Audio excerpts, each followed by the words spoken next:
Hello, everyone who has to do the Capstone Project. I am really sorry, but this is the way it goes now. But once you get signed in the Google Classroom, please go and make sure that you are using this code right here, 81YLB5, which will bring you to the TRHSS 1920 Capstone Quarter 1. So this project is to our third year performance folks. And here is how it's going to work. Once you get assigned, because there's about 6 or 7 of you who have not signed up yet, even though you've been told several times. I just sent a reminder out a little bit ago. Please, please don't make this harder than it is on my end. I am trying very hard to make this easy for you. So, first thing you want to do once you get logged in is go to classwork. Okay. So that's what we're going to do. We're going to go and click on classwork. And you'll see that it is broken up into topics, quarter one projects, but then all these crazy weird letters. These are the initials of names. These are the people that are in your group.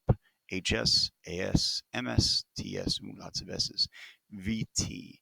All these people are in a group together. I'm just going to choose the first one here. So let's say you are Ya. All right. So I'm going to click on Ya.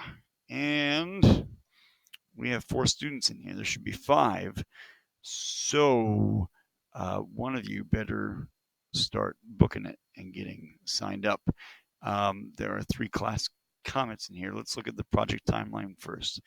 You have to select one of 3 of these projects by the 18th and place it on here to show me which one you're going to do. On the 25th, you need to have decided who is going to have what role in which project you're doing. Every Wednesday, I will check in to make sure that you have put up some research that will go into your project, and the project is due October 30th. So, let us talk about the actual project itself. I had it. Here we go. So, when you go in, you will see that there is this wonderful link. This is the actual PDF with all the information you need for the project. So let's say you decide to do Project 1. Project 1 is research and show the differences in creating articles for artists in both digital print versus physical print. It gives you things that you need to do. Assign each one of these questions to your research partners. So together, you're going to figure out which artists you're going to use and what you're going to learn about them. And then you give the first person that you want to give it to, you give them a question. The next person takes a question, next one, next one, next one. So you only have one question to deal with. Why that's a good thing? Because your project, if you're going to use it as a paper, is 3 to 5 pages, which sounds like a lot. But then you break that up into 5 people. You're not doing 5 projects, you're doing one project together. So it's 3 pages spread out over 5 people. So you really don't have a lot to research. If you choose to do that in a Google slide presentation, there's ways to do that. You can read about that. All work must be done and set by the dates of the project timeline at the end of the document. It's the same thing I just showed you before. Here's Project 2. Project 2 is to create an advertisement for a music department ensemble, such as Maroon Fusion, Rebel Alliance, or Warcry, or an upcoming fundraiser for the band or chorus. Make sure you get it approved by the director. It shows you all the things you should include, what you should do. Your final project, Project 3, create a music department newsletter highlighting events, the people in it, maybe some things that they're doing of at least 3 of the graded ensembles. We have listed them there: chorale, concert band, concert choir, marching band, master choir, and the orchestra. And below are the roles. So one person will be an editor, one person will be a designer, the rest will be reporters. It tells you what to do. and then it gives you the general things you need to have in your project. And there's that timeline again. It says when you need to have things selected and finished. Final project will be graded on a rubric. So every week that I check in on Wednesday, you get a grade. Make sure there's something there. What should you have there, you ask? Okay, so here we are.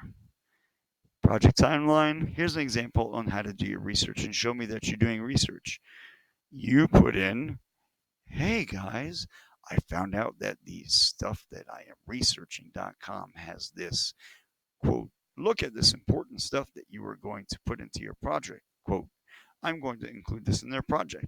People might say, yeah, that's a great idea. Maybe look for more of this, or hey, I found this information on this. You should use it with this.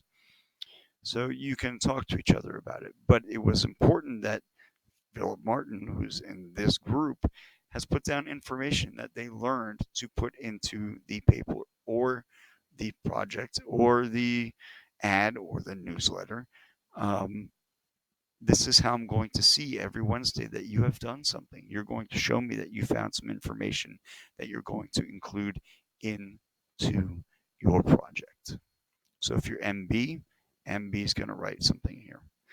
If you're YA, you might say, hey, MB, that's great. It goes with this information I have. So you might want to include this. Or can I use this? Or maybe we should talk about it together. Um, there's a lot of things you can do to make this really super, super simple and easy.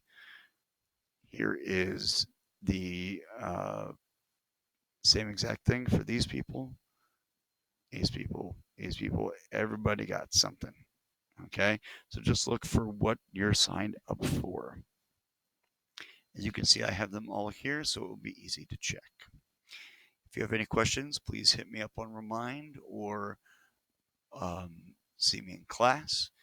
I can't help you too much on Remind because it's such a limited system. It's like old Twitter where you only have 140 characters, so it makes it a little difficult. You can always email me, pmartin@trschools.com. I will have this up on our YouTube channel, and I will send it out onto Remind, so you can just click on the link and see this. Good luck and get started.